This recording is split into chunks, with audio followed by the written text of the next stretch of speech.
ইট বানানো হয়েছে, এরপর ওকে শুকানো হয়েছে, শুকানোর পর আবার তাকে কুড়ানো হয়েছে, এরপর ইট বালু পাথর দিয়ে একের পর এক সাজিয়ে গুছিয়ে তারপরে না এই সুন্দর আকারে বিল্ডিংটা দেখা গেছে।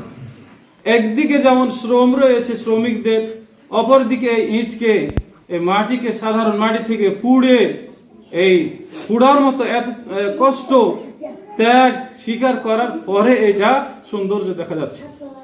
ঠিক তদ্রূপ আমরা ছাত্র, আমাদেরকে সুন্দর দেখা যাবে যখন আমরা জীবনের সর্বোচ্চটুকু ত্যাগ দিয়ে পড়ালেখা করে নিজের রক্তকে পানি করে সর্বোচ্চ চেষ্টাটুকু ব্যয় করে যখন আমরা এই সময়গুলোকে কাজে লাগাবো, তখনই আমরা ভবিষ্যতে একজন প্রসিদ্ধ ভালো আলেম হিসেবে সমাজে উপস্থাপিত হতে পারবো।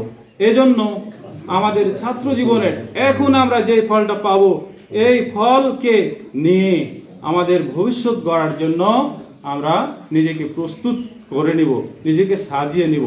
আল্লাহ তাআলা আমাদেরকে নিজেকে একজন ভালো আলেম হওয়ার জন্য, একজন যোগ্য আলেম হওয়ার জন্য এই দিনেকে আপনার কি বলে এই দিনের জন্য নিজেকে উৎসর্গ করার জন্য এই সময়ে এই জীবনটাকে মূল্যায়ন করবো। আল্লাহ তাআলা আমাদেরকে মূল্যায়ন করার সেই তৌফিক দান করুক। আল্লাহুম্মা আমিন। আসসালামু আলাইকুম ওয়া রাহমাতুল্লাহ।